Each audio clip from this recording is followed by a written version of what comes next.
And welcome to the Gfinity Arena for the F1 Esports Series Pro Championship 2022. Yesterday, we were treated to an incredible race around Suzuka, and we found out that the team trophy will be heading to McLaren, and what a season they have had. Whereas the Drivers' Trophy is still up for grabs. 5 drivers mathematically have a chance to take this coveted prize home with them. Tonight, we race around Interlagos and we'll be one step closer to finding out who will be crowned champion.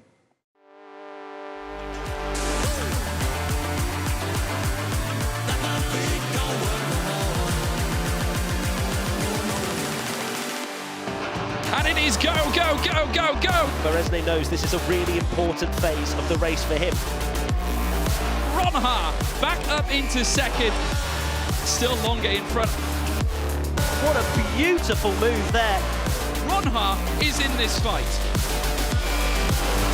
Jake Benham is unfortunately in the way of Thomas Ronha. This is a Mercedes car trying to do a job for Jarno Ottman.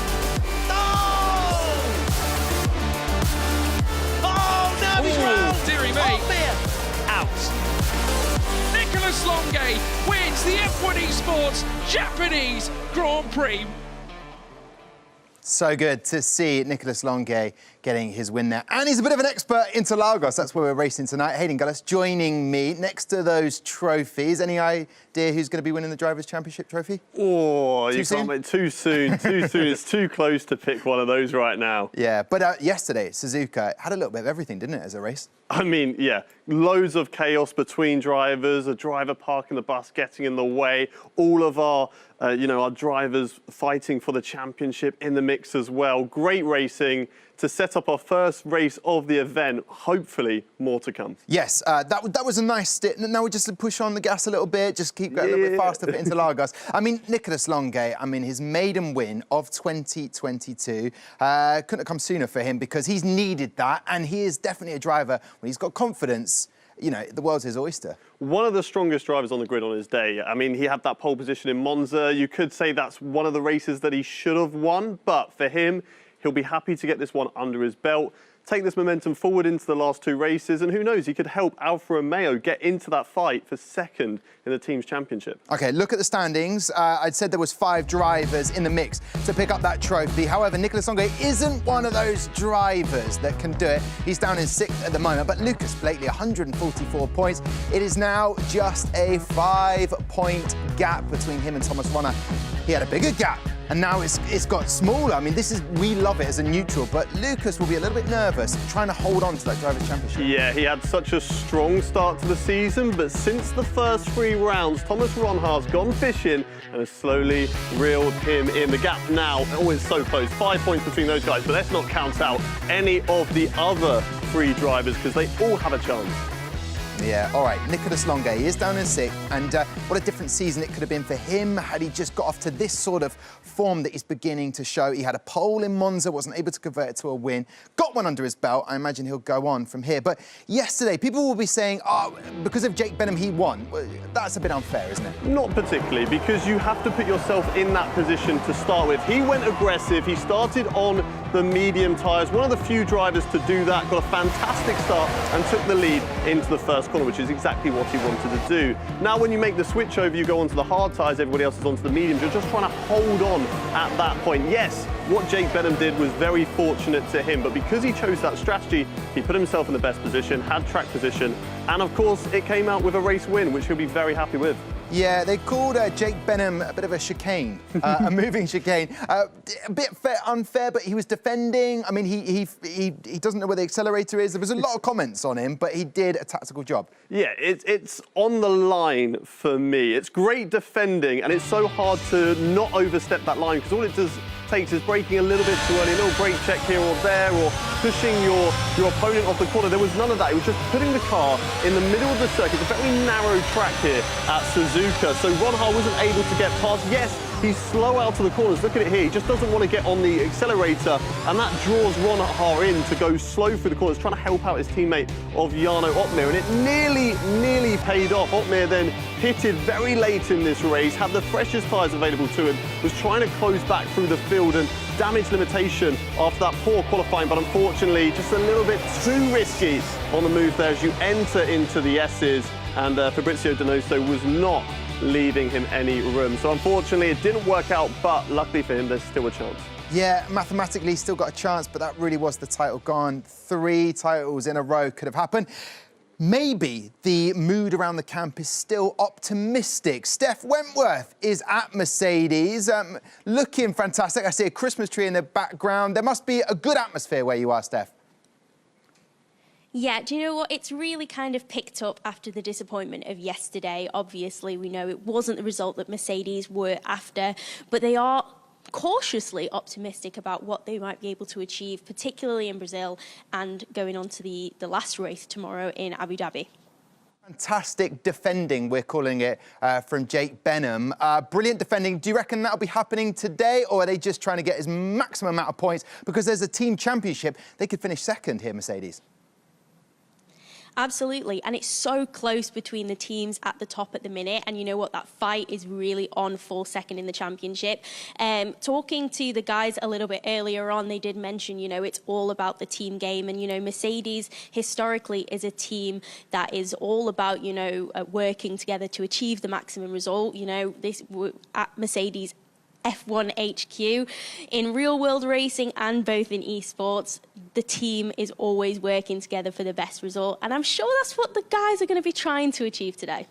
Yeah, thank you very much, Steph. Not a very enviable job to be down at Mercedes. I mean, it's a brilliant place. I hope there's some merch that Steph might be able to pick up on the way out. But a difficult season for them. But as she said, still in with a chance in the team championship. And that is where $750,000 lies. So they'll be trying to get a biggest chunk they possibly can. Yeah, it's a very important one. You've got now maybe 4 teams fighting over that second place. So every position counts. The main 3 being Red Bull, Mercedes and Haas, who have got drivers in that fight for the Drivers' Championship as well. But if they see like it's falling away from them and they want to try and get Jarno that 3rd championship, we could see Jake Benham once again go for those defensive tactics. Parking the bus. What a great bus driver. No, he's very quick indeed. Let's see if that happens tonight. These are the team standings. The team's championship, as you already know, McLaren are your champions, but that 2nd, 3rd and 4th place is still up for grabs. And as we have mentioned, the prize pool is there, so a bigger chunk is up for grabs for these teams. And, you know, it is going to be difficult. I mean, Haas have never been that high before, and that is down to Thomas Ronner. But the question is, Hayden, who's going to take that 2nd place? Oh, it's another tight one. You can't be asking me these questions. But, look, Red Bull are in a very good position. They have 2 really strong drivers. Freddie Rasmussen, so clean, so consistent across his whole esports career. So you've got to maybe look at him to lead the charge. But like some of the other teams, they need that 2nd driver to be picking up a few more points here and there. 2 fantastic drivers are at McLaren. They have won the team championship. Lucas Blakely is currently top of the Drivers' Championship. But the question is, has he got the minerals to hold on and be crowned champion? Here we go, Lucas Blakely. Lucas Blakely wins at Zandvoort for his 3rd win of the season. It's just been such a whirlwind couple of months. I mean, you know, getting to be a part of this amazing team is something that I genuinely have to pinch myself all the time that, you know, that I'm even where I am at the moment. One of the coolest parts of getting to be part of McLaren is when you're, you know, racing from here.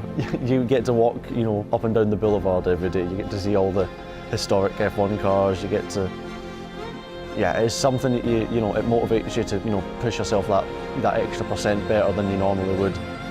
One of the keys to being successful in F1 esports is having, you know, a great unit of people working together in harmony, being, you know, brutally honest with each other, being able to be, you know, constructive. One of the strengths, I think, of this team this year is how we've created a really good working atmosphere. From the engineers to the, you know, the development drivers, and to also between us main drivers, we've worked really, really strongly this year. And I think we want to keep this going for this last event. Being teammates with Barry is a bit of a nightmare. No, I'm joking. No, it's been honestly amazing. I mean, the guy needs no introduction. He is outrageously fast. This is so tight. He's fighting his teammate. He's fighting Rona. He's getting through. It's always been like good relationship. Always like we work together. It was always like good vibes. Everything went perfect. We really pushed each other, and they're always trying to beat each other. Actually helped each other to be at this place now, and yeah, it just feels amazing. I think when you're getting on really well with your teammates, it's again night and day difference to make that extra little % difference. You know, it's in F1 esports is all about these tiny little margins. We often speak about it, so that's what makes the difference when it comes to crunch time, is when you've got that synergy. From a fan perspective, you're in for a great show.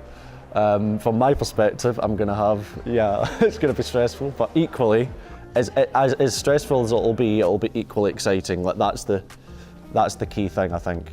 As long as I perform at my best, the points will take care of themselves. I can't control what, you know, my championship rivals are doing.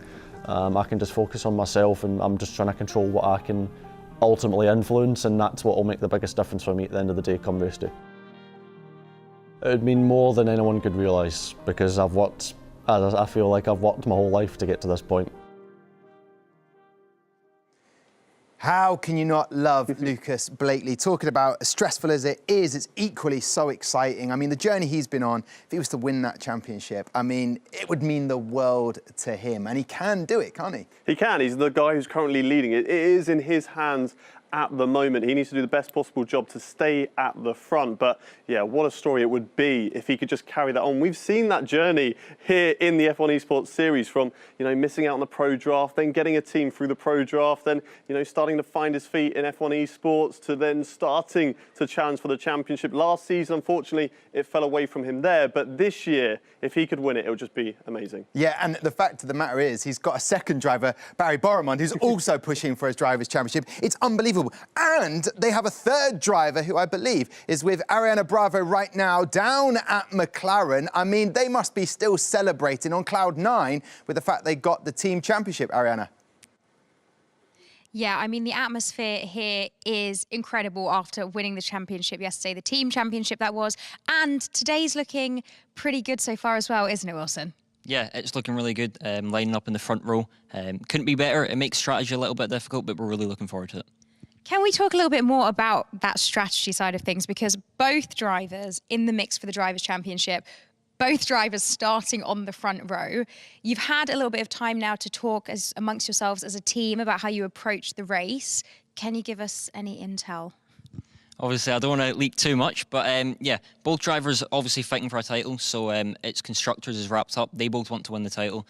So it's a little bit different. They both want to do their own type of thing. They both want to run their own race. So we're free to let them do whatever they want, let them race, and we'll see what happens. And in terms of this track itself, Interlagos, it always brings us a little bit of chaos, a little bit of drama, and some fantastic racing. How are you and the drivers feeling as we head into the race now? Yeah, so we're kind of expecting it to be a little bit chaotic. I mean, we saw yesterday in Japan, it was a little bit feisty at the front, you could say. And last season in Brazil, it was also similar to that. So we're definitely expecting it to be a little bit up and down throughout the grid. Maybe a few drivers holding back a little bit as well with some tactical blocking. But yeah, we'll see. Well, we will be watching very eagerly. I'm hoping that I continue the good luck charm that I'm bringing here. Thank you so much for joining us. Good luck for the race. Thank you very much, Ariana. And to Wilson Hughes. It must be so frustrating. You're the third driver. You're just hoping there's an off day for one of the other two. That hasn't happened at all. But what an achievement it is for them to win a team championship. Oh, I should probably introduce you two gentlemen. It's Matt Gallagher and George Morgan joining me today. Brilliant commentary yesterday for Suzuka. It really is coming down to the wire to who is going to be the drivers' champion. Certainly, yeah. I mean, it's so teed up so finely for us, isn't it? 5 drivers mathematically and I think 4 realistically. Jarno unfortunately lost probably his opportunity yesterday in qualifying especially, but Brazil, we've got such a great lineup with both the McLaren drivers on the front. We've just heard they're allowed to race. So I am so ready to see how those two fare because they're so friendly at the moment. Oh, it's all nicey-nicey, isn't it? George, I was expecting maybe you to have given away the result of what the front row, the grid is looking like, but actually, George, what are you looking forward to most tonight? Oh, I don't know. I mean, anything can happen. I mean, that's the great thing about Brazil. It's a wonderful track, and overtaking options are plenty, and plenty of great drivers as well in the top 10. Essentially, all your championship contenders are in the mix. Mercedes bouncing back, essentially, with 2 drivers in Q3. What more can you want? Well, I want a deciding factor in the championship tonight. That's what I want. Another driver may be eliminated from this to go down to our last race at Yas Marina. Let's talk about qualifying because it happened today. Ariana has already pointed out we've got a 1-2 for McLaren, but it went down to the wire in Q3. Well, people would have tuned into the quali show anyway, Tom, so they'll know the results here. But if they haven't, for whatever reason, yeah, we're in Q3 already, and it all came down to the wire. The last laps, Lucas Blakely, who had looked reasonably quick, but maybe looking at 6th or 7th, popped in an incredible lap to go to the front of the field. Thomas Ronhaar loved the lap so much, he did exactly the same time as what Lucas Blakely did, but provisionally went to 2nd place. Yes, provisionally being the key word. Barry Boromond could only manage 3rd, 5 thousandths of a second behind his teammate. It was probably the closest qualifying we've ever seen, and just look at what it meant to Lucas Blakely. He said after on Twitter that he's never felt adrenaline like it. Well, the come down after that adrenaline, hopefully he's got himself in a right place mentally, and I'm sure with a team around him already celebrating the fact that they are team champions, will get him in the right headspace for today. But there it is. Look at that front row. It is a McLaren 1-2, both fighting for a Drivers' Championship. Then Fab Donoso showing a bit of that form would take you back to 2017 when he was fighting for a title. Freddie Rasmussen in 4th, still got a chance to win the Drivers' Championship. Always been the bridesmaid, never the bride. Could that be changing? Thomas Runner, who's down to 5th. What can he do in this situation then, George? Because he doesn't want to hold on to that mistake in Q2. He needs to just get back to the speed demon that we know he is. He's got to cut that out of his memory now. It's got to go. He's got to just focus on what's ahead of him. There's lots of opportunities on the first lap. The centre S's are going to be key. And Ron Har, we know his pace. He has definitely got it in the locker to challenge those at the top end. Obviously, it's a bit of a hindrance having to start in behind 2 other rows, but don't count him out. And worth mentioning that Freddie Rasmussen was the driver that was impeded in Q2, hence the 3-place penalty. Okay. Just thought I'd give the context there. and because of Mexico as well, so there's extra storylines that we'll probably be chatting about later on, Matt? Sure. OK, cool, good. Steph is down at Mercedes, and both drivers got into Q3. Cause for celebration, I'm sure, Steph. Absolutely. All of the drivers were super uplifted with this positive result. And you know what? As you guys have alluded to, anything can happen in Brazil. So there are many places to be made up. They are P8 and P9. So let's see what they got up to in the race. And actually, I caught up with these drivers a little bit after qualifying, and let's see what they had to say. Q3 wasn't fully ideal. Obviously, we only had 1 set each, but managed to pull out a lap when it matters. And starting P8, obviously my best qualifying, so I can't be too unhappy. You're only in 9th. Do you think you can get ahead of those guys in front of you? Usually the limit is around 5-6 positions in the race, at least this year. So it's going to be tough to get anywhere near the win, maybe even the podium. Usually Brazil turn 1 and 2 is quite chaotic anyway, so need to keep that in mind as well. But yeah, just need to try and get as many points as possible. There is usually limits on how far you can get, but me and Jarno both are very good in the race, so there's no real limit to where we can get to, and hopefully we can come out with a solid top 5, maybe even podium. As you can see there, both of the boys are feeling very positive about their chances coming up in the race. This is actually now the 2nd time that Jake Benham has out-qualified Jarno Opmeer in a row. He's got a very, very bright future ahead of him, but he does say that playing the team game is the most important thing here. So will these 2 drivers who are starting next to each other, essentially, P8 and P9, will they be able to help each other out and forge a way through the field? We will have to wait and see. But back to you guys in the studio. I'm sure they've got a plan ready for this race. Steph, thank you very much. Enjoy the evening's proceedings all the way down in Mercedes. Right, Ariana Bravo is in McLaren. You've lost Wilson Hughes. I don't know if he's obviously very busy, Ariana, but the guys are 1-2. Surely that is the best possible outcome they could have hoped for tonight. Absolutely. I mean, the energy in the room after Lucas got his P1 was palpable. I mean, he was shaking. He couldn't stop saying how amazing he felt. It was incredible. And as you said, best position that they could have got, but does make it difficult for the team when it comes to how they let things play out with the Drivers' Championship. I spoke to both the drivers straight after qualifying when emotions were still running high. Let's see what each of them had to say. Honestly, I don't think I felt this much adrenaline in my entire esports career. That was a rush. That was incredible. I mean, I had 1 set of tyres going into Q3, and I literally said to the guys, engineers, I was like, I've got 1 run. It's either P1 or P10. We've just got to go for it. And yeah, just to pull off the lap when you really need it, with the the championship fight, and yeah, it's just nice to stamp your authority back down onto a pole position. I don't get many. I've only had like 3, but yeah, I'm glad I got it when it counted. So I'm just trying to calm down now because I'm still full of adrenaline. Well, as you heard there, the adrenaline, the energy, sky high. I didn't see him just before the race now. I haven't seen him, so I don't know if he's calmed down yet, but he is definitely focused for this race. And it was interesting because when I spoke to him, despite the fact that his energy was really high, he was feeling great, he was also quite cautious and saying, we don't want to get ahead of ourselves. We're not going to be complacent. It's still all to play for because anything can happen at Interlagos. So let's see. Let's see indeed. Thank you very much, Ariana Bravo, and to Steph at Mercedes and McLaren, respectively. Right then, I don't know about you. I want to go racing, so we're going to have a break. When we come back, we're heading to Brazil, aka Interlagos.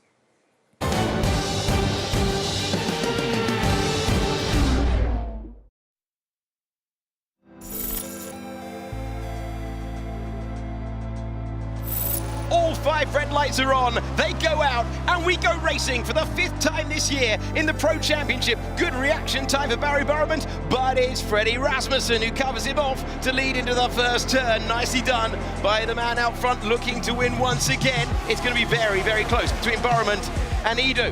Blakely being bold there, making contact. They're rubbing wheels. And did they get through? They're still side by side as we join our championship leader. Trying to go all the way around the outside of Ravage. And that was aggressive. It's paid off. He's up to 4th. Ronha down to 6th. Lucas Blakely has fought his way through. The championship leader up against his main rival. Ducking into the slipstream. One thing to try this strategy. It's another thing to make it work. And he's got the race lead. Freddie Rasmussen not interested in fighting. And Lucas Blakely climbs another position to take P1. He's doing all the hard work now. He's made the strategy work at the moment. He's going to have to show us an incredible outlap if he's going to make use of this advantage. The next question for him, as he's gone up 6 places, can he build a lead of over a second? One McLaren's already gone past Freddie Rasmussen today. There's the other one. Barry Burman chasing his maiden victory. We had a first-time winner yesterday. Could we have a first-time winner today? The man from Iran is through, and he's up to P1. We climb the hill, through Arouge, through Radion Corner, to the Kemmel Straight, with the man second in the points. Closer, closer, going ahead. And will he be able to clear the McLaren by the time that they get to the braking zone? Here we go once again. This time the Red Bull has got the advantage. He's got 2nd place. And the brave defence of Lucas Blakely is over. Freddie Rasmussen with 1 McLaren to clear, having cleared another one to take the win. It's the battle for the lead on the 22nd and final lap, which is going to define whether Freddie Rasmussen takes the lead in the Drivers' Championship or whether it's Barry Burman's day for the first time in F1 Esports. On F1's longest lap of the season, could it come down to the final corners? We're through the Fania chicane. We've got Freddie Rasmussen now through Stabilo, part 1, part 2, and now flat to the floor. There's only 1 braking zone left on this famous old racetrack, and it's going to define who wins this. Has Rasmussen played it to perfection, or will he have to settle for 2nd place once again? We're going to the last corner on the last lap. Who dives to the inside? This is going to be so tight. Barry Burman's deep into the corner. He's nearly there. Freddie Rasmussen's got close, not close enough. For the first time in F1 Esports, it's Barry Burman who is the winner.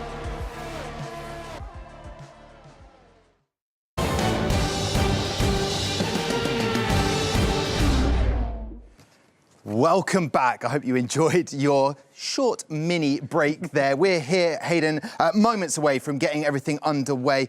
The thing is, with Sao Paulo, it's normally the F1 Pro Championship decider. That's the track. What do you love about this circuit? It's such a great track. You have lots of opportunities for overtaking. We had a track last night which is notoriously known for not being one that you can have good overtakes on, but we had a cracking race. If that was good, and we're going to a brilliant circuit like Brazil, then it's going to get even better than that. Yeah, and overtaking areas, because we saw Jarno attempt an area which wouldn't normally. Well, where's the place to aim for here in Interlagos? Well, you're looking down at turn 1. There's a really long start-finish straight, and then if you can't do it there, you can maybe set up through turn 2 and 3 to then go down in towards turn 4. That is a good potential overtaking spot, but it's a track that's quite wide, so it does set up overtaking as well through the midfield section. All right, OK, it is almost time to go and join the absolutely gorgeous Matt Gallagher and delicious George Morgan. But before that, let's get pumped for the Brazilian Grand Prix.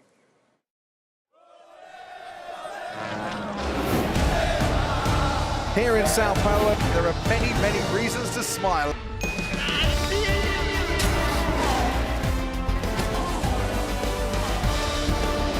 They make contact!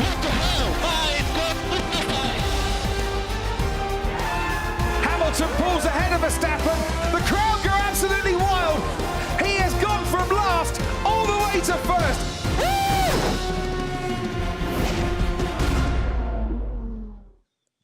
Well, here we go then. I'm still trying to process Tom Deacon's compliments for us both. But here we are, myself and we've got Brazil ready for us, George Morgan, haven't we? Oh my God! So I was just hearing in my ear, it threw me. Okay, are you ready? Wet race. Wet race, folks. My brain was like, what have I just heard? Brazil in the wet. It can't get more frightening than that. Have we got enough water, George Morgan? No. Are we going to need it? No. There it is. There it is, right there. Yep. Right there, we have got moisture in the air, and I'm not trying to rhyme either, I'm sorry. But wow, I am so excited for this one. Lucas Blakely, probably not so much excited for this because it opens up a whole window of opportunity, doesn't it, George? The fact that you could go for a crazy Jano Opmeer China strat, run the opportunity and go something different like a wet tyre, and we don't know exactly the conditions right now, but my goodness me, penultimate round of the season, and we've got a wet race around Brazil. I cannot wait. So excited. I personally can't wait. You can just see the drivers there getting themselves set. There is Luke Smith, who of course has come off the back of a tricky week so far. So's Brendan Lee, but he knows that he can achieve big things as well. Alvaro Carreton, also very experienced, but wet weather this season. Sebastian Job as well, also in the rig, getting set. I'm hanging. I've just heard another thing in my ear. It's going to dry before the end of the race. The weather forecast says it's going to dry, which means not only do we have a starting wet race, but it's changeable conditions. Well, look, we didn't think it couldn't possibly get more exciting than what it was at Suzuka yesterday. I'm jumping up and down on the spot. Yes, yes. I mean, it's incredible. I cannot wait. Obviously, this is a strategy game now. It always is a strategy game, but also now, all 5 lights are lit. And at Brazil, it's pedal to the metal, and it is go, go, go, go, go. The 2 McLarens leaving in tandem, Blakely and Burmand. They're both together, but Blakely, the pole sitter, he leads the way through the center S, is in behind Donoso. Rasmussen going side by side with him. Ronha, who got dropped down to P5, is now trying to fight back against the man who put him there. Freddie Rasmussen just ahead. Further back, Sebastian Job also getting in the mix with Patrick Sheepos as well. Marcel Kiefer moves up to 12th ahead of Alvaro Carreton. They're all moving in tandem. They're moving places, certainly in the bottom 10. But the wet weather falling here at the Autodromo Jose Carlos Pace. We're underway here at Brazil, Matt Gallagher. What a statement of intent from Lucas Blakely. A brilliant start from pole position. The McLaren Shadow Boys first and second as they jostle for positions further back. Marcel Kiefer there, you can see in the Red Bull, side by side with Alvaro Carreton, as we now see them still mostly going 2 by 2 through there as they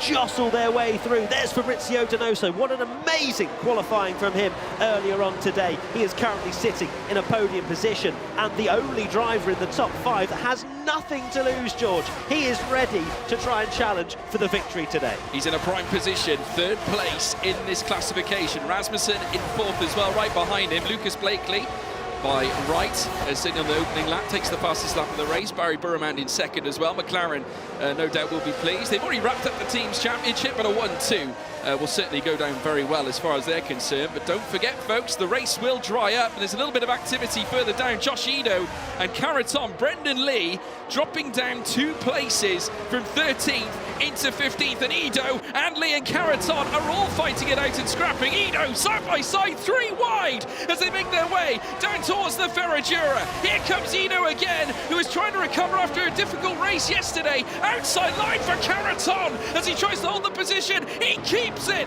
What a sensational effort.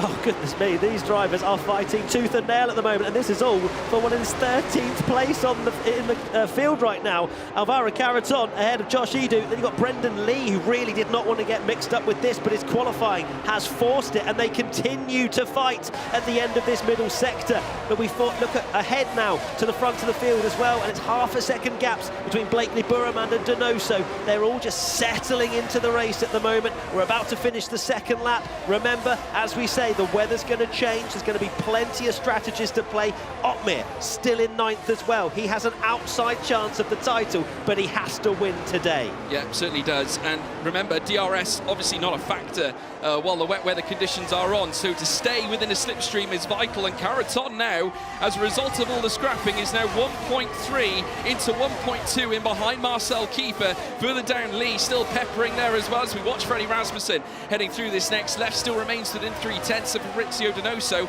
Obviously, the strategy is going to make a huge difference as we now look ahead towards the latter stages of this race. Only lap 3 of 36 though, plenty more to go. Thomas Ronha, who's lit things up this season, rookie sensation for the Haas team. The Dutchman, who's certainly proven that he has the pace. There you see him in his bottom left-hand corner in the rig, with the Haas sponsorships on the side as well. The logos emblazoned in the white and red and blue. So now head through this next left now before they then venture up towards the 90-degree left at Junshao.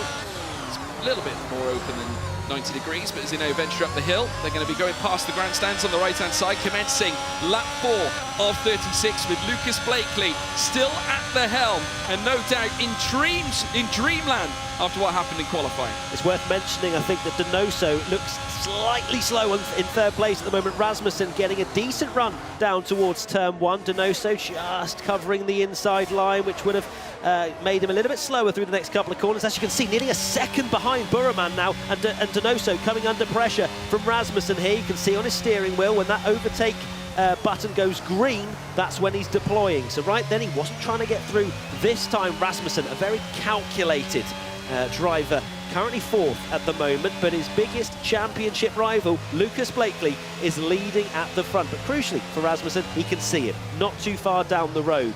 And also, I wanted to make another point, George, and this is that clearly it was not wet enough for any drivers to take a risk onto the wet tyres. You can see it's damp, and there's still some rain coming down, but it was never an opportunity for any of the drivers to roll the dice. No, not at all. They've all strapped on the green boots, and they're all making their way around on lap 4.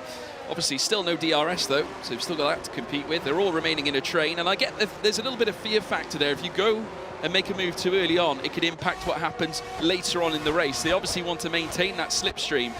I get the sense that's why maybe Rasmussen is utilising Donoso as just a method of keeping the toe, keeping in proximity of Blakely and Burraman, and obviously when the race goes what we believe to be dry towards the end of this race, that's when they're going to start attacking. But obviously those in the bottom 10 are not wasting any time at all. Of course, we witnessed that action between Caraton, Aidu and Lee as well. Further back though, they managed to reclaw back that delta that they lost. They're now back within a second, so great effort from them. No one, Barshanaka Clay at the back of the field, is outside a second gap. He's in fact 4.8 off John Evans, who currently sits in P19. Lucas Blakely, though, still holding on to that advantage, and McLaren right now would be pleased, but remember, the team's championship is home and hosed. These two drivers are battling for the title. And look, they said in an interview, didn't they, that they're allowed to race as well, so I'm fully expecting Burraman to go on a charge and try something different.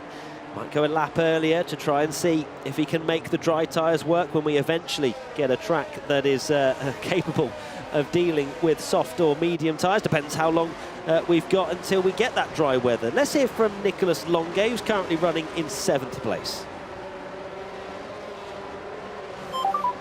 What does the weather say? It's like 15 more minutes only of rain. 15 more minutes. Well, that's going to play in very nicely into this race, isn't it? And we're 100% going to see a driver in the bottom 10 take a really early pit stop. It's going to be too early, but then we'll be watching their interval and their time delta like a hawk. Well, they're all going to be risking it for a biscuit, essentially, here, Matt, I think, at this stage. I mean, no one's going to truly know when the optimal point is to pit. It's funny that you use the word optimal, because I think the person that should do it is Opmia. I think he should be the one to roll the dice, because what's he got to lose? That's extremely smooth, that Gallagher. Really I don't know about that. Yeah, well, this is perfect for Mercedes. I mean, these are conditions that they will revel in, thrive in, certainly given where they are in the top 10, because Opmia, extremely good when it comes to rolling the dice. He's done it so many times. Essentially, that's what got him to the dance at the USA. So, you know, if there's ever a time to do it, now is the time, Jarno Opmia. I'm sure he's listening to us right now in his cockpit. But these are the moments, right? Because if you just get that right by one lap, you'll gain potentially a couple of seconds.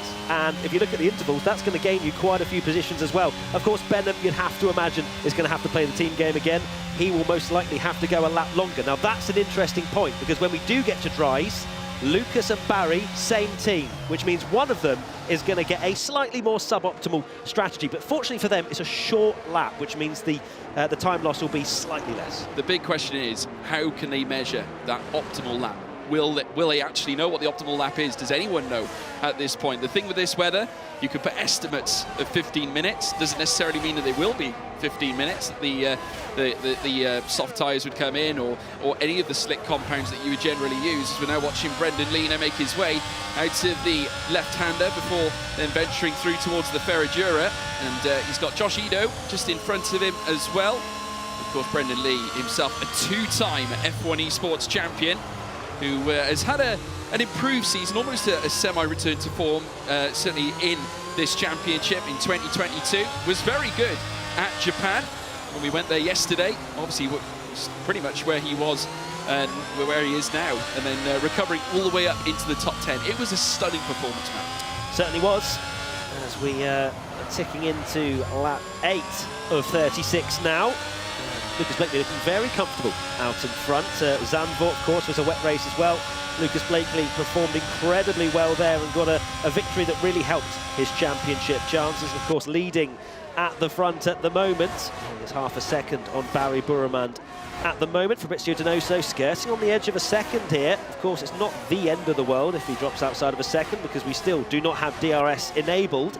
But it is telling that perhaps Donoso's race pace is starting to fall away slightly. Freddie Rasmussen itching to get through now, I think, on the Ferrari driver. Well, you get to think that maybe Rasmussen is going to be asking himself, maybe now's the time to pounce on the Ferrari. You don't want to lose time on the two McLarens that are further up, because that could be the deciding precedence here in this race as to whether he clinches the title or not. Personally, the way I see it, Rasmussen needs a big result in this race as we come into the final two races of the F1 Esports Pro Championship. Blakely with his very first title in mind, with Barry Burramand in behind also chasing a first title. Effectively, anyone in this grid order is looking for their first title, because of course Jarno Opmeer, who's of course mathematically still in proximity of still being in this fight. Obviously the result yesterday would not help him in this championship journey, of course, as we're now watching Rasmussen now head down the straight. Barry Burramand taking the fastest lap now. Thomas Ronhaar immediately steals it with a 1:15, and Jarno Opmeer 1:15.252 himself on the intermediate tyres as well. They're all cascading through. Opmeer finding the pace in the wet. He's done it before. He knows exactly what he's doing. There is Sebastian Job heading through the Senna S's on the outset before heading down the Decidia de Lago very shortly out of Retta Aposta. And further up you can see there Patrick Sheepos, who's currently sat in P10, looking to try and gather himself and potentially take the fight to Jarno Opmeer, who's in front of him. Of course, the gaps are very equilateral at this stage. You get the feeling, Matt, this is the calm before the storm. We probably won't likely see too much drama until the pit stops. Well, this is the thing, right? We said this about Suzuka, and look what happened there when Benham was left out. Like, all chaos ensued. So, yeah, it's kind of that phase in the Grand Prix where you can see it's starting to dry out already. I don't see any more rain falling on my screen here. So we are getting towards that phase now where the intermediates will start to creep up with their tyre temperatures. You can see Sebastian Joby sliding around all over the place at the moment, and this is so crucial in this stage now before they dive into the pits to not chew through their intermediate tyres by making their tyre temperatures skyrocket. This is where the drivers make their money, and Lucas Blakely has gone fastest of anybody, 1:15.109. He is so comfortable in this position right now. We were starting to wonder, does he have that mental capacity to just take it over the line? He's been getting caught over the last few rounds, but what a performance in qualifying, and what a performance so far in the first 10 laps of this race. Yeah, absolutely right indeed. He certainly seems comfortable in the clean air right now, and he's actually gapping his teammates out to 9/10 now, and it's starting to broaden. Donoso, who's also managed to almost regather himself. He's brought himself back within a second now, with Rasmussen still maintaining a 2.5 to 3/10 of a second gap, with Ronhaar now also solidifying his position. Danny Beresne dropping off slightly. I mean, we saw the grip that Danny Beresne was struggling with heading out of Junchao in qualifying earlier on, and of course we also saw Sebastian Job fighting his steering wheel heading up through that section. I can imagine it's all the more treacherous at that point of the circuit where you take the incline upwards, then all of a sudden you slam on the brakes and then aim to try and hit that apex. It is just so tough But not only that, when you apply the throttle, as we're now seeing Longuet and Beresnay coming together, I said that Beresnay was losing that little bit of time, and Longuet is going to be asking questions of his team. Am I going to go past Danny Beresnay at this stage? Is it worth the battle right now between Beresnay and Longuet? Probably not. They're trying to gain as many points as they can in the team's championship. And it's really not worth Beresnay and Longuet coming together, because it then means the likes of Benham, Otmir, Shipos all just rock up to the back of them here. They've done so well in qualifying of recent. I don't think it's time for those two drivers to start battling as much as it would be great. You can see the two Mercedes lurking there as well. But Beresnay now needs to just get his head back down, because it's just over a second between himself and Ronha ahead. But as much as you might think, oh, OK, well, he's managed to close the gap again, he's expending that energy, which is such a crucial resource for the drivers when we get into the latter stages of this race. Yeah, absolutely right indeed. Lap 11 of 36, folks. So you see we're riding on board with Nicholas Longuet.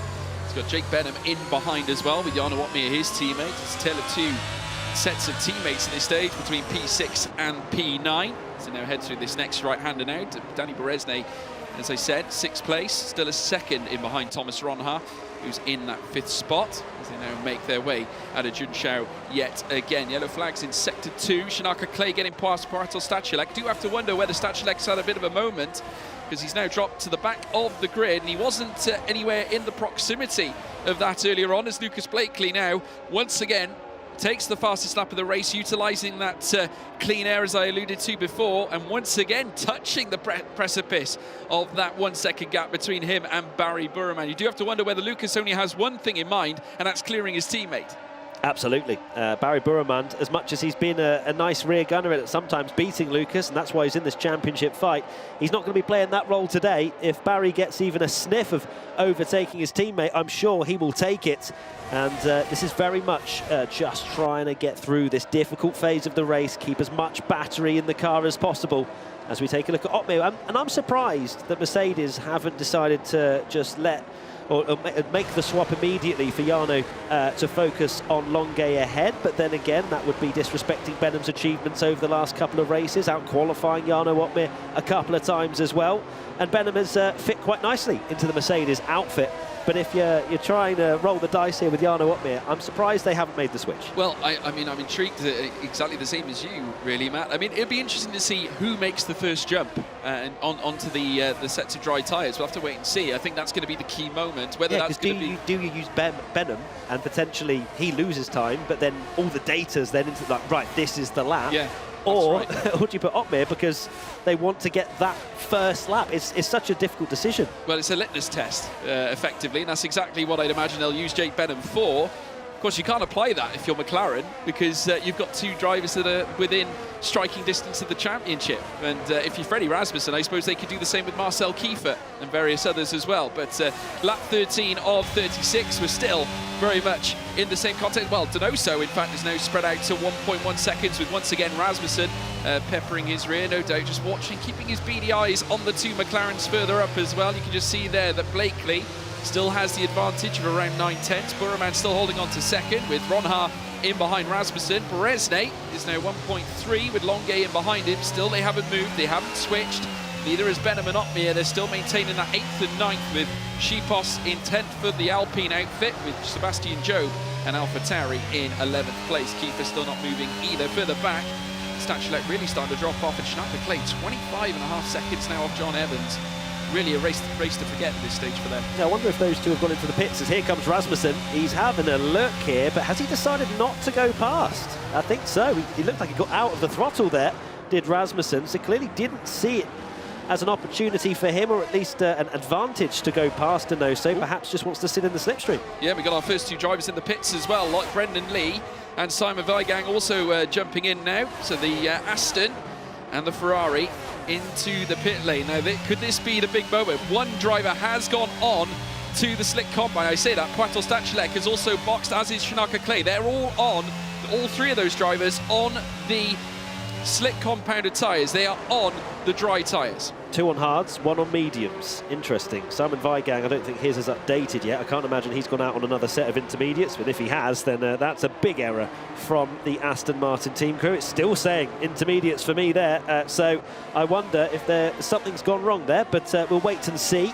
as, to be fair, he's looking a lot quicker right now on the fresh set of inters than Brendan Lee is on the cold, hard tyres, because the tyre warm-up's going to be even more difficult in these conditions as the sun starts to peek through the clouds, and it is certainly heading towards dry tyre conditions. And I wonder if Freddie Rasmussen this time is going to head round the outside here. They're going to be side by side. Will Donoso defend? Absolutely not. Rasmussen up into the podium. Yeah, Rasmussen up in the top 3, and you can see there Brendan Lee is dropping time, like 10th after 10th against that of Simon Weigang. In comes Marcel Kiefer. He's decided to pounce into the pit lane as well. More and more of them starting to dart inwards. Marcel Kiefer onto the mediums. And again, we spoke about the litmus test. It might be the case now that they brought Marcel Kiefer in just to try it out, just to see how things are going. You did allude to the fact that it is drying up, Matt, so maybe now's the time. We'll have to wait and see. This is fascinating to watch. Aston Martin have absolutely made the wrong decision with Simon Weigang. He's on intermediates. He's flying at the moment, but the thing is, that's going to cross over very quickly. So that's actually an interesting bit of comparison we can see there. When Brendan Lee starts to catch Simon Weigang, that is the crossover point. But when do you roll the dice? We haven't seen many of the top runners make that decision yet. Thomas Ronhaar sitting very quietly in 5th place, it has to be said. Wet conditions maybe not as favourable for Ronhaar compared to the dries or the dry conditions that we've seen over the course of the season, having that incident at Zandvoort, of course, which there you go, then he comes into the pits as well. So Ronhaar the first to blink of the front runners, and this could be crucial for the championship. First of the major players, in comes Otmir as well. She-Pos is in, Sebastian Job is in as well, Danny Beresne. So Josh Ito moves up to 8th, Caraton up to 7th, Benham staying out because Otmir is in, and now they make the change on to Ronhaar's car. I believe that's the medium tyre on the car. They're all opting for the medium tyres that have come in. 16 laps currently in this race. They've got to get to lap 36 on these mediums. They obviously think they can do it. Interesting moment. The main players have made the change. So I'm keeping an eye on Brendan Lee's sector times to Simon Weigang. He's losing about a 10th every time it updates, maybe half a 10th. And when that starts to come down a bit more, then we'll know that that is the crossover. But it's not far off. That is for sure right now. And Jarno Otmir has made the decision to come in. So has Thomas Ronhaar in terms of our championship contenders.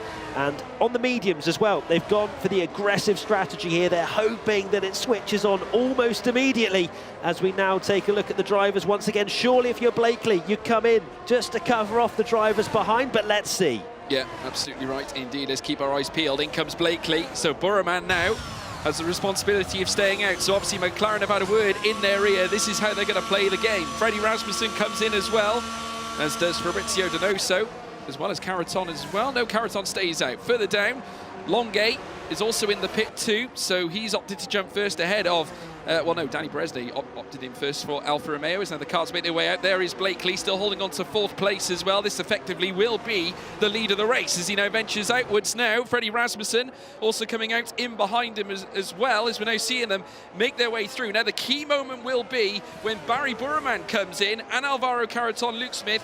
Where will Burraman come out? Will it be ahead of Blakely or will it be behind? But the track looks dry enough, Matt. He's going to be sliding around on this first outlap. As you can see, Ronhaar's got the tyre temperature and he's going to go all the way around the outside of Donoso here. This is going to be a sketchy move, but Donoso decides, you know what, you can go ahead right now. Ronhaar has that tyre temperature and these are crucial laps right now. They are. Ronhaar now starting to put the squeeze on these drivers further up as well. Ronhaar knows that this is the moment. If you're going to push, it's going to be now, right up to the final whistle on lap 36. Ronhaar is going to be pushing. In comes Burraman now.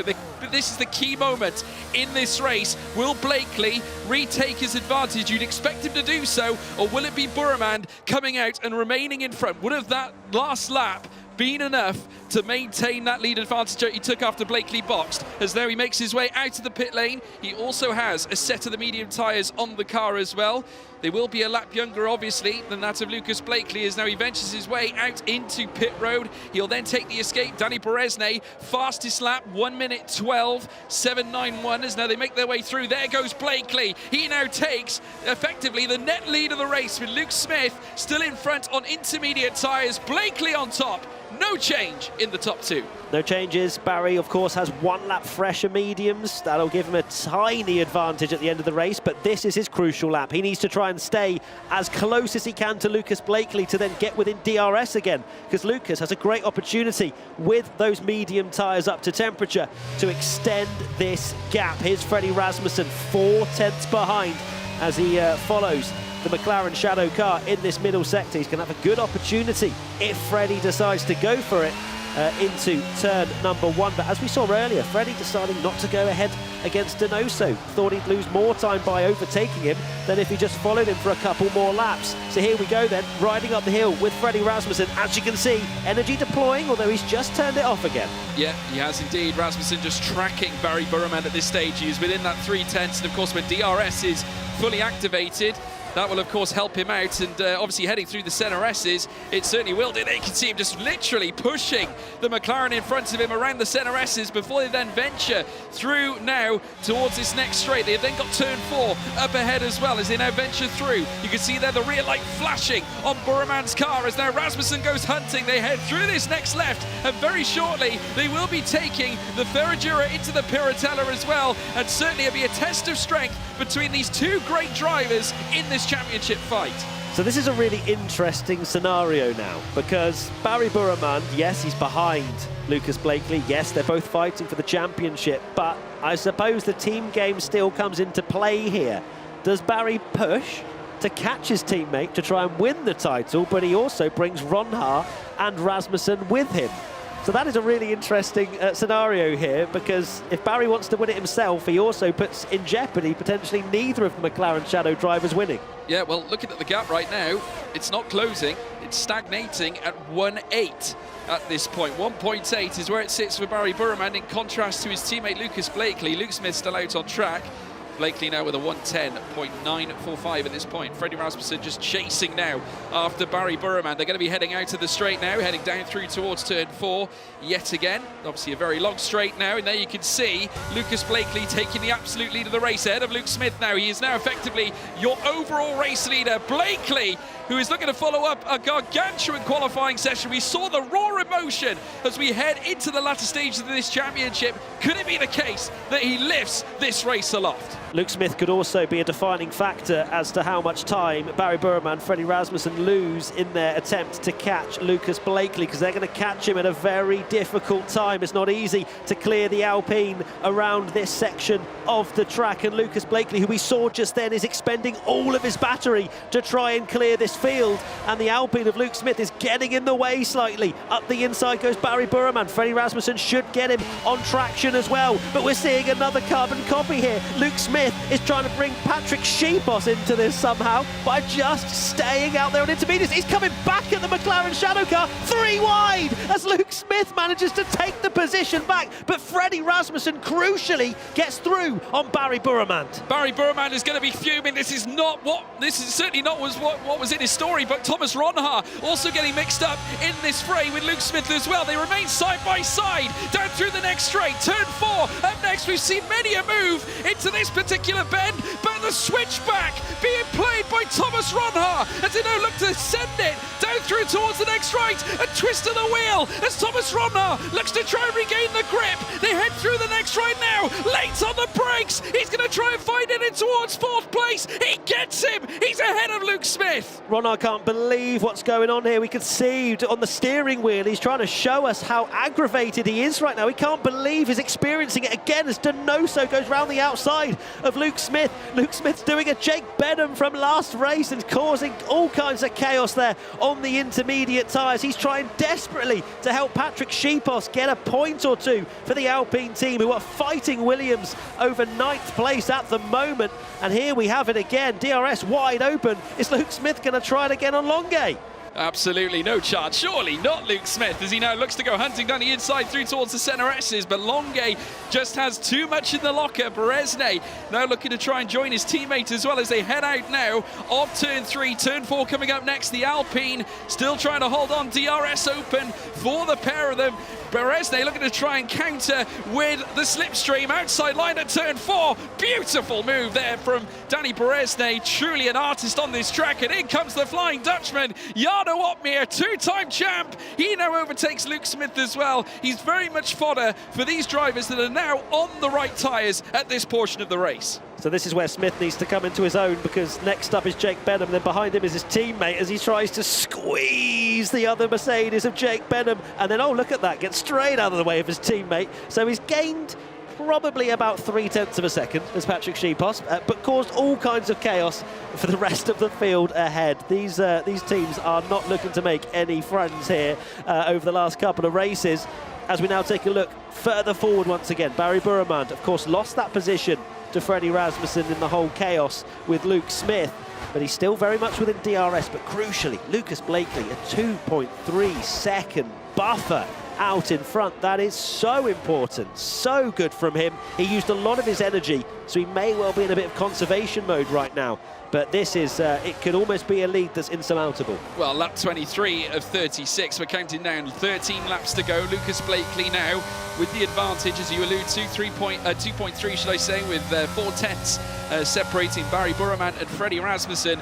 This is the dream scenario for Lucas Blakely coming into the last round. Should he take this race advantage, this will give him certainly a huge opportunity to score the title when we head to Yas Marina tomorrow. But he's got to get through the next 13 laps first. Freddie Rasmussen in second, with Barry Burremand still in third as well. Thomas Ronhaar, 1.5 seconds. It just hasn't worked out for Thomas Ronhaar in this race. Remains in fourth. He would have needed, I would say, a podium place to at least take somewhat of an advantage heading in towards Abu Dhabi. Yeah, he needs to break into that 1 second window so he can get DRS to the car ahead. But Barry Burremann's getting dragged along with the use of DRS from Freddie Rasmussen in second. We've got the Haas driver out, Peter Staukalek, and Live Drivers' Championship. Blakely would take an 18-point lead going into the last race, and that is a very healthy margin if you are the McLaren Shadow driver. But don't discount Ronhaar just yet. 1.5 seconds back, clearly one of the fastest drivers we've had in terms of race pace. I'm not going to count him out just yet to just latch on to the back of that train and make it a three-way fight for second. You can't count him out at all. He is just so quick, so pacey. Luke Smith finally coming into the pit lane. We've got yellow flags in sector 1 and 2. Certainly the drivers just trying to negotiate their way around this particular circuit. And obviously Luke Smith picking up a penalty as well. Simon Weigang also picking one up too. But the drivers up at the top end. Blakely still leads, 2.3 now. The gap between him and Rasmussen. It's breaking inwards though, 2.2 now.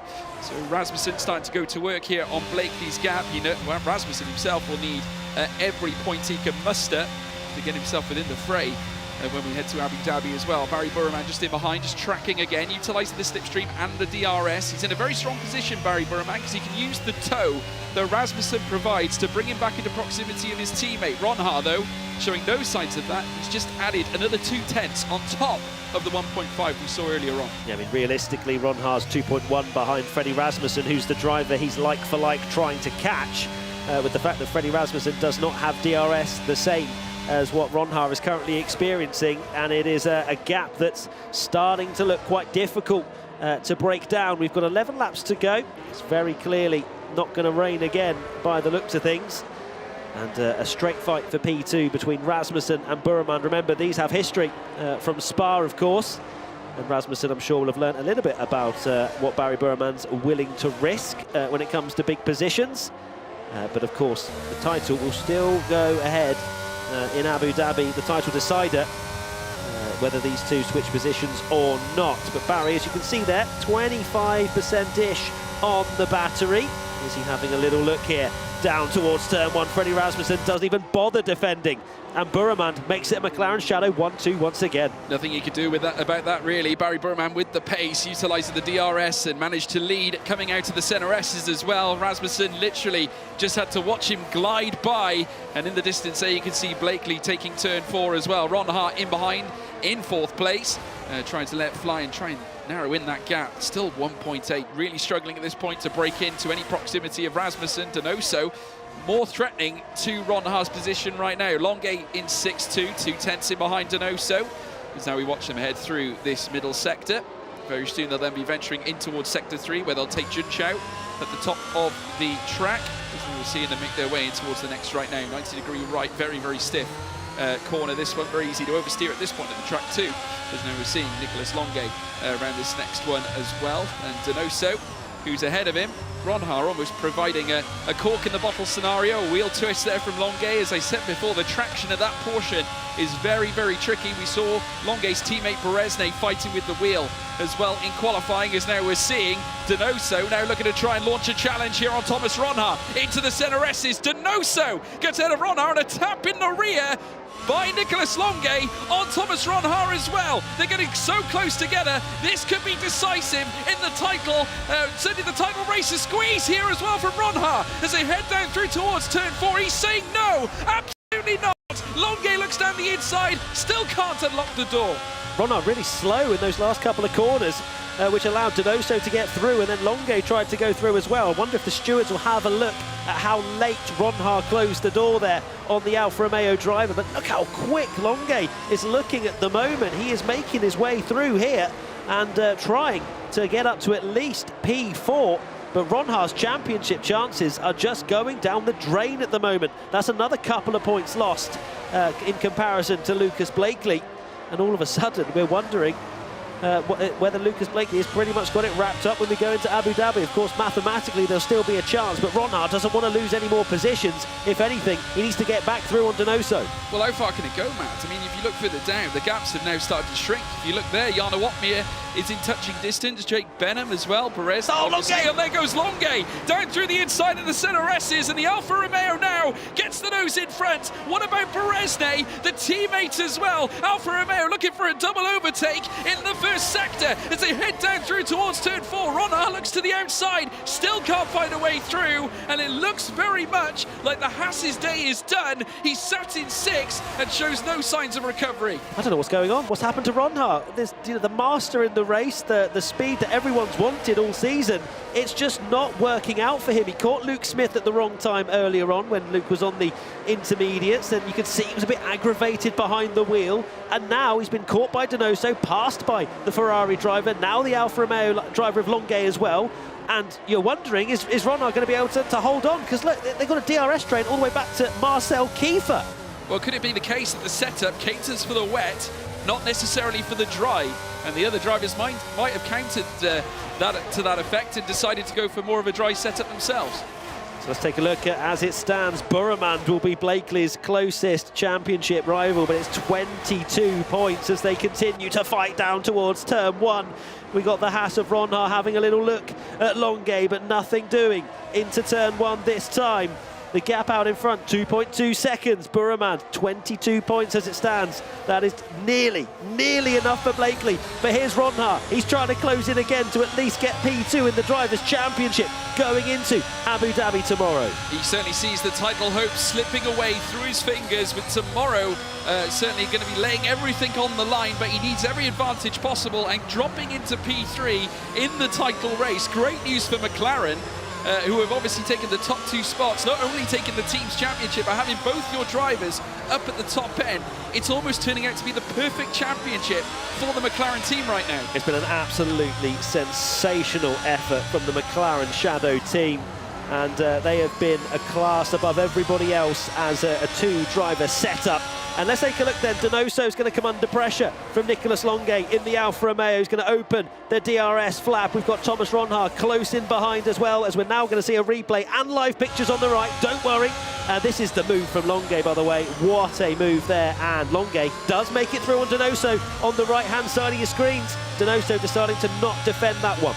Yeah, absolutely right indeed. Longuet just positioned the car perfectly, heading through towards turn 1 and 2. It was a wonderful move as we're now watching Ronhaar again, getting closer to the back of Donoso. Longuet, to that effect, is now in 4th place himself. And we have team radio from Thomas Ronhaar as well. Yeah, Donoso is driving really dangerously. Interesting. Dangerous driving from Donoso, Ronhaar reckons. I'm sure that'll be a note put through to the stewards later on, I'm sure. I mean, they already had a busy day yesterday when we went to Japan, but certainly some of the racing that we've seen so far, it's been competitive as we line up for the final battle in the championship fight with 6 laps to go. Blakely still with the advantage, 2.3 between him and his teammate. Ronhaar, as I said before, just doesn't look too good for him right now. Beresne is once again looking like the more viable threat. Certainly is. I'm surprised Ronhar's complained about not complained about Longuet, in fact, after all of that chaos that went on and the brilliant move down the inside, and they were side by side. I wondered maybe if there was a bit of wheel banging, but instead he's not happy with Donoso for whatever reason. But Ronhar, unfortunately for him, even if he is upset with the drivers around him, he's going to be more upset when he looks at how the championship stands going into the last round of the season. It's amazing how one small thing can go wrong in a race and you're just swallowed up by the rest of the field. Absolutely right indeed. Thomas Ronhar currently sits just above 2/10 away from Donoso. Still there, still in proximity, but still you'll lose that P2 in the standings. Can't afford to lose anything at this stage. We've got 5 laps still to go here at Brazil. Blakely still has the advantage, and McLaren looking to score yet another perfect race, another perfect performance from Lucas Blakely, with Barry Burman in second too, no doubt still positioning himself within the championship fight. I tell you what, if it finishes the way it is, we're going to be left with a gargantuan event as we head into Abu Dhabi. We certainly are. Lucas Blakely will have all of the pressure lifted off his shoulders. He'll have to score only a few points in order to secure his first ever World Championship, but we will sort that out tomorrow. It can't be sorted out today unless something crazy happens in the next 4 laps. Thomas Ronhar, he's going to have to just pick himself up. It's not been the race that he wanted for this penultimate round. If he can get through on Donoso and Longuet, just gain a few more points, get in within that 18-point window, something could happen tomorrow, but you know, 22 plus, that's pretty unassailable. I get the feeling that Rasmussen is just sort of settling down now with the final few laps to go. I think maybe march a charge on Burman as we head in towards the closing stages of this race. Yeah, look at the battery. You know, he's got half of it left. He's not trying to get through now. We've seen it so many times from Freddie Rasmussen. He's so calculated. Even when Barry Burman went through on him, he just allowed it to happen because he knew behind, if they start battling, Ronhar's going to join the party. So he's just thinking, it's okay, you go through, Barry. I'll come back at you on the final lap. No worries, my friend. Absolutely right. At the end of the day, patience is the best game to play, and certainly Rasmussen has done that before, but not this time. He's going to make the move on Barry Burman on lap 33, and certainly the Great Dane, certainly Freddie Rasmussen, has pulled the plug on any sort of Barry Burman charge in second. Rasmussen up into P2. Barry let him through there. He absolutely let him through. Yeah, DRS is a bit of an advantage, but Freddie was not unleashing any battery whatsoever there. Barry wants to follow for the last few laps to be the one that goes on the attack on the last lap. It's all mind games. It is, absolutely right. They're certainly trying to pull off every trick in the book. These professionals who have certainly been and done it over the course of many seasons. We've seen Rasmussen time and time again. We said it before, forever the bridesmaid, never the bride. I think on this occasion he's going to be looking to make a change on this stance for 2022. He wants that championship. He's yet to get it. He's got to chase Blakely for it, and he's 2.7 seconds away from even denting his hopes at Brazil. So here's Barry Burman once again, following now. May want to just save a bit more battery at this stage. He still wants to finish P2. He wants to have some kind of mathematical chance going into Abu Dhabi. But Freddie Rasmussen, we've seen it before. Sometimes he has led and just driven off. Silverstone comes to mind as where he was able to hold off a couple of times. But Freddie Rasmussen, he has enough battery. That's the important thing here. He has enough to go on the defensive. Speaking of going on the defensive, Donoso trying to keep Ronhar behind for P5. And I have a feeling this might get a little bit ugly over the next couple of laps as Ronhar desperately tries to secure that P4, which is so tantalisingly close ahead of him. Yeah, it is. Absolutely right. Ronhar is still in touching distance. Remains in P6. He's still chasing P5 of Fabrizio Donoso. Still fourth in proximity. Just a word on Blakely, obviously runner-up last year at Interlagos, finishing in behind Freddie Rasmussen. And obviously this essentially for Blakely is revenge on Freddie Rasmussen at this point. Obviously Barry Burman in third as well. Sebastian Job obviously has a rich history here as well. Not quite the same race as last year. Sebastian Job in P10 as opposed to the P3 that he would score last year as well. So as we know, watch the drivers now march their way up through towards Jun Chao. A couple of laps still to go. Lap 34 of 36. Blakely on top and has still marshalled that gap of 2.5. It has not moved an inch since we've seen it presented, and Barry Burman still remains on the tail of Freddie Rasmussen with 2 laps to go. The penultimate lap we now sit on. Now's the time for Barry Burman to, well, basically put together essentially one final attack on Rasmussen. Certainly does. I can't imagine he'll be going through on this particular straight. Of course, we'll go into the final lap, and you think that turn one's a great opportunity, but then do you think, right, maybe I just want to follow closely up the hill, running towards the line. You'll get a dose of DRS as well. But remember, the start-finish line comes well before turn one, so it's all about just preparing your move. And you can see Barry Burman really close behind the Red Bull now. He is ready to strike. Has Freddie got enough in the tank to be able to extend the advantage and keep hold of that P2? Yeah, absolutely right indeed. Rasmussen is now...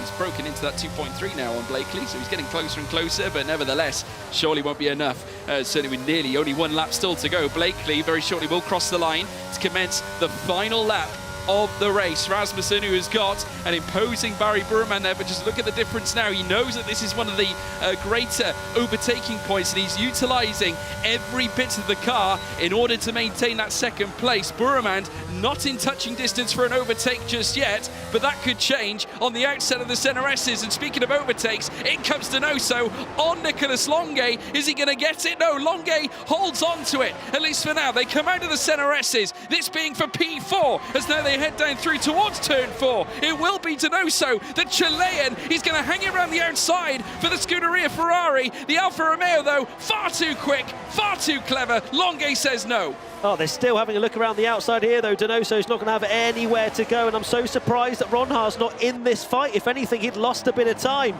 But as we look back towards probably the front of the field, because we still got a fight between Freddie Rasmussen and Barry Burman, but it looks as though Freddie has got enough in the tank to hold on in that Red Bull. Yeah, Lucas Blakely, though, he will take the final corners here, coming out of Junshao, now past the Archibancadas. He took victory at Bahrain, he took victory at Italy, he also scored in the Netherlands, but for the fourth time this season, he'll take a victory, this time at Brazil. Lucas Blakely wins the F1 Esports Brazilian Grand Prix, and it'll go all the way to Yas Marina at Abu Dhabi.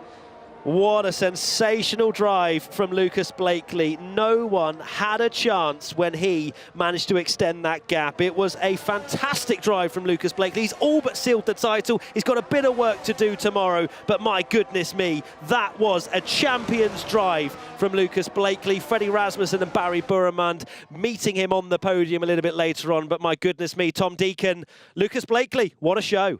What a show indeed. Thank you so much, Matt Gallagher and George Morgan. And as you can see above us right now, that is your 1, 2, 3 provisionally at the moment. But I didn't see much wrong with those drives there. Lucas Blakely, he's gone and done it.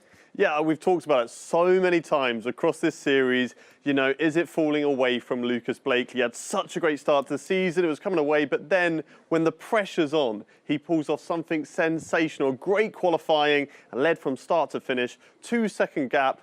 In F1 Esports, that is unheard of. It was an incredible drive from him. Yeah, a pole to victory. I mean, as George said, 4 wins now. I mean, Lucas Blakely just did it there, and his teammate right behind him as well, Barry Burman. And if you wanted to see the setup that Lucas Blakely has, there it is in front of you, using the brilliant Fanatec there.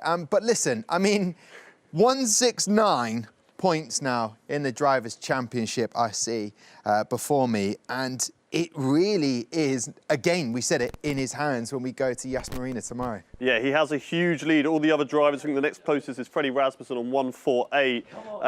So all the drivers pretty much with slim hopes. But if Lucas Blakely has a terrible race in Abu Dhabi, everyone still has a chance. So who knows what could happen tomorrow. But Lucas Blakely is in a very comfortable position, and you've got to say one hand is on that trophy right now. Yeah, and look what it means to the guys. That is a full team operation there, McLaren Shadow. If only we had someone down there. We do. Ariana Bravo. We'll catch up with her very shortly. But that's anyone watching this thinking, oh, it's just them on their own in the rig. No, there's a whole team behind the guys, and they have done a magnificent job. So look, another fantastic race in the F1 Esports season. That was our penultimate race. We have got so much to unpack and talk about. We will do that right after the break. Don't go anywhere.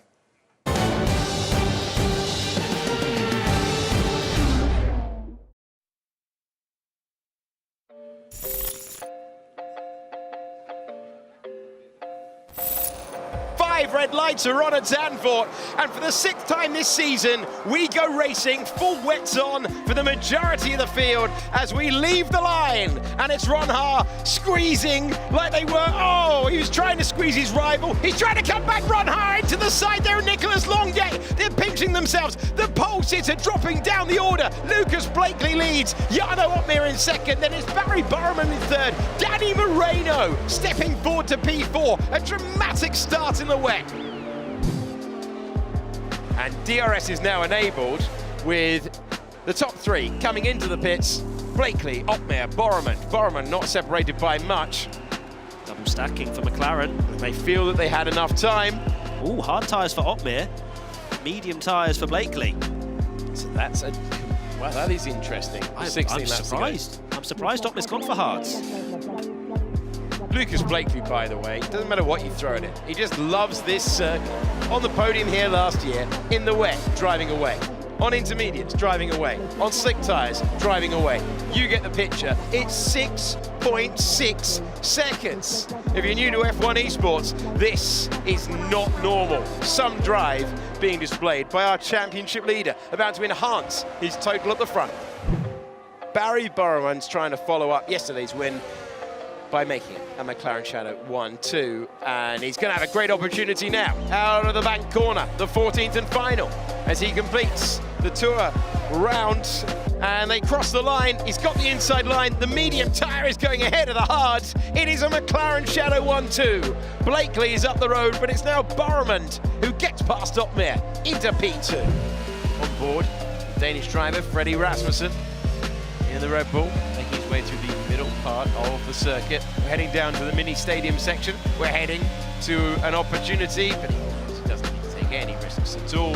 Take all the curb you dare, run it to the outside now, and start thinking about pulling out of the Mercedes slipstream in about, 5 seconds time, because this is the 14th and final turn. Onto the banking we go, on board, heading to the main straight. There's the peak. And there is the chance for him to pull out of the slipstream and move up to 3rd position. The man who took the pain of the intermediate tyre at the start of the race kept his head, used all of his experience, and he's up to P3. Lucas Blakely has been just unbelievable tonight, and there he is. Out of the final corner for the final time. What a dominant drive. Lucas Blakely wins at Zandvoort for his 3rd win of the season, for his 5th win all time in F1 Esports. A masterful drive.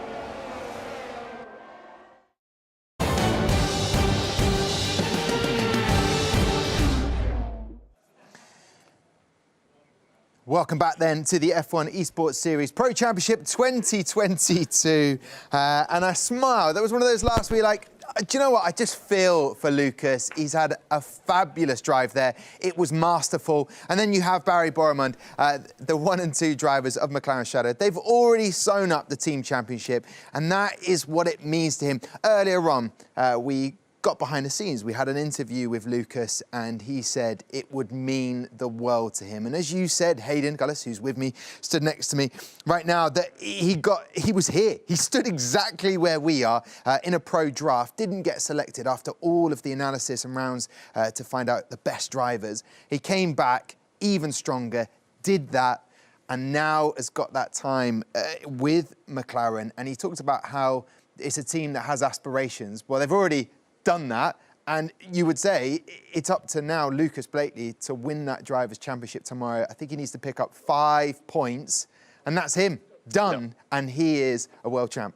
Yeah, I mean, just watching these scenes right now live over at the McLaren Technology Centre, it's bringing a tear to my eye. It just looks so, this just shows how much it means to him, working for so many years to get into this position. And yes, like you say, he's finally in a place, and you can tell that McLaren are going places in terms of F1 Esports because they've got both drivers at the front. They know what they're doing there. So they've done a brilliant job all season. And for him, he knows after that race, it's looking really likely, but the pressure is going to still be on. He still needs to get it over the line, but it's, yeah, like you say, 5 points is all he needs. That's a P8, if I can do my maths correctly, or P7, which I got it wrong. But yeah, so it's all in his hands. You got there in the end, and that's got all there that in the end, matters. exactly. And I didn't Quick help laps. you, and I should have been a good teammate like Barry Borman. But listen, they have just been phenomenal. We saw before we went to break what it takes to have this sort of winning team because of all the people behind the scenes. They've got engineers, they've got Wilson Hughes, the backup third driver. It's not just down to them individually, it's a whole team effort, isn't it? Yeah, there's so many people working behind the scenes, from the strategy to the setups, and on also focusing on the drivers as well, making sure they're in a good place, that they're ready to go and compete to their ultimate best. So he's in a very good place right now, and whenever you talk to him about when he's at McLaren, he just sounds so happy and so excited about racing here for the F1 Esports Pro Championship. And yeah, it's amazing for him, and it's been a fantastic season. Yeah, does it normally translate that you have a happy driver, you're going to have a driver that's always winning? Does it always work out that way? Definitely. If you've got somebody who's putting pressure on you every single time and not giving you an environment where you can flourish, then that's going to be a problem. That's a place where you are going to always feel that pressure. I think we see it with other drivers where, you know, the momentum's not currently with them and then other people are getting on top of them and it just gets worse. But if somebody can bring you back up when you're having a bad day, he's not had the greatest last couple of races,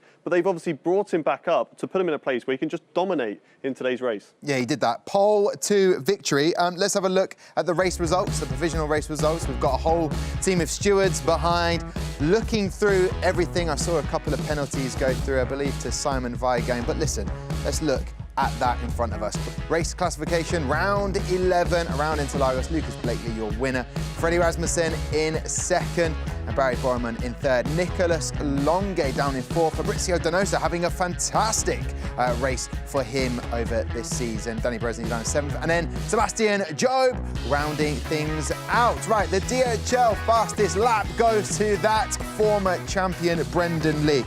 Yesterday in Suzuka, he had a P17 to start, ended up in the points in sixth place. Today, he picks up a fastest lap award. That's all about putting those softs on and then going round as quickly as possible and denying any one of those top four from getting that important bonus point. Matt Gallagher, you join us looking resplendent. Great race to commentate on. Surely you would have picked an Aramco driver of the day. I absolutely have, Tom Deacon. Do you want me to say it now? Yeah, my Aramco driver of the day is, of course, it has to be Lucas Blakely. I mean, it couldn't be anyone else. I cannot stress how impressive he has been, not just today in the race, but also in qualifying.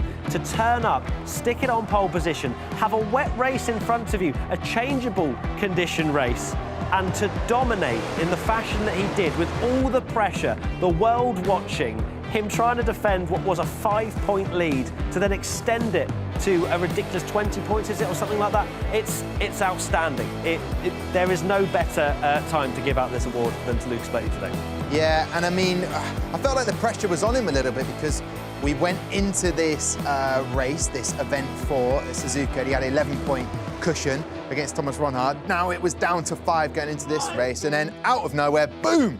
He has got a comfortable gap now, and that, again, just takes that pressure off. And dare I say it, he gets to enjoy tomorrow's race. No, he's not going to enjoy it at all, because as Hayden did the maths there, he still has to finish 7th. And let's not forget, Ronhard just had we expected Ronhard to probably be on the podium today. He finished a low position where he's now potentially out of the fight. But Blakely could easily have a race tomorrow where he finishes 8th. Ronhard could pole and win it and then snatch the championship. So it's not over. Tune in tomorrow, all right? Yeah, he will hate us even putting it into the world or to reality that he might not get that 7th place. But I believe that Lucas is with Ariana Bravo right now at McLaren headquarters.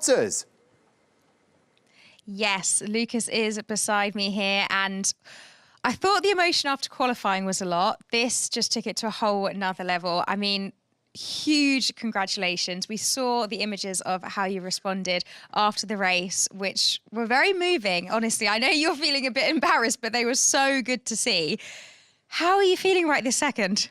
Honestly, I need to try and think before I start crying again. But yeah, it was just a really long race. Had to really dig deep. I mean, when we saw it was going to rain at the beginning, it was obviously threw a lot of our plans out the window. So we were what we keep sort of saying before the race is take a deep breath, and then you go from there and try and work on the race from that point. And it feels like the longest race in the world. You know, it's 36 laps, but when you're in the rain, it's even longer. So it was I think it was genuinely the best race I've ever done. It has to be, because I had to push so much, and every lap had to be perfect, no mistakes could happen. I had to give it everything, and that's why it's so emotional, because I've never felt like I've had to, dig that deep before. That was, I've got the fastest guys possible behind me pushing on, and it was, it means a lot when you pull it off, and I'm crying again, but it means a lot when you dig deep and do stuff that you don't even believe can happen. So but obviously maybe a bit embarrassing crying now, but it's how much it means, because this is what we give our lives to every day. And when you get, I can't believe it's the 4th one of the season as well, so I'm just trying not to turn into a waterfall. Oh, Lucas, look, you're talking about the fast guys behind you. You're one of these fast guys. I feel like you're selling yourself a bit short here. You are one of the best here. You're leading the championship. We can see and feel the emotion from you at the moment, but we still have tomorrow. How do you rein in these emotions, get yourself back focused so that tomorrow you can hopefully finish the job and seal the championship? Yes, I mean, I've always I guess as evident now is I always sort of wear my heart on my sleeve. I'm very passionate, and I try to embrace that, every day I go racing. And I feel like tomorrow nothing changes. It's still another race day. It's the last race of the season. Exciting stuff. I dare say it'll be a crazy race again for, all the people at home to enjoy. Probably not so fun for me. But, end of the day, tomorrow's it's the exact same, it's got to go out there and smash it. Nothing changes. So, today I just left it all out there. Tomorrow I'm going to go out and leave it all out there. I just want to say a huge thank you to, the whole team, to, McLaren and everyone, all the engineers, all the development drivers, just everybody involved for, putting on all the effort and believing in us. And, this team, we're able to, even if we're butting heads or we're constructively discussing things, we're able to come out the other side of it in such a positive manner. And, and a massive, and a shout out to Barry as well, because I know he raced his heart out today, and obviously had to go that, on the unpreferred lap as well. So, I'm trying to think. I've probably got about 100 million more people to thank, but you know who you are, and on to tomorrow. Indeed, it is. Well, I can't wait to be back here tomorrow, see how it all plays out. Thank you so much for joining us. Back to you guys in the studio. I didn't think I could love Lucas Blakely anymore. He dug deep, he got the result, and that is all that matters. Congratulations to him. He's still the current champion, that's Jarno Opmeer, and he's with Steph. How is he finding that race?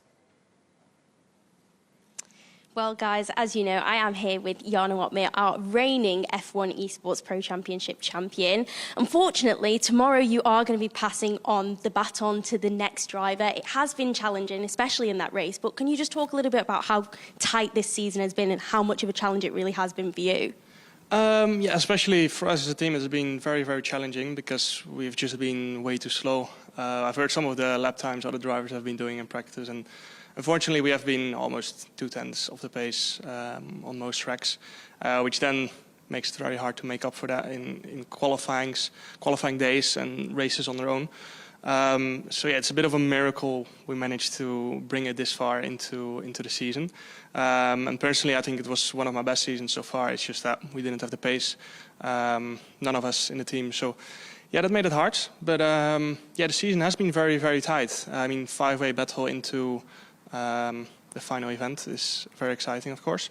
The race might have not been that exciting, but it's just been incredibly close. So. Yeah, and obviously in Event 3 you had those 2 back-to-back wins that were absolutely fantastic. And if I know you, I'm sure you're going to be gunning for the best result possible tomorrow to try and close this season out on a high. That's going to be hard, of course. Abu Dhabi is a very, very difficult track, but it also gives us the opportunity, of course, to do even better. I hope we can bring home the 25 points. Perfect. Well, thank you so much. Commiserations once more and best of luck for tomorrow. Back to you guys in the studio. Thank you very much, Steph. No doubt he will be back next year even stronger. Right then, there is literally no time left in this show. Thank you so much for coming to join us today. What a race it was around Interlagos. We've done Suzuka as well, so we've got one more race. It's on the way. It's tomorrow. Yas Marina, 3:30 p.m. Do not miss it. It's a personal highlight of mine. It's the Quali show with Matt Gallagher.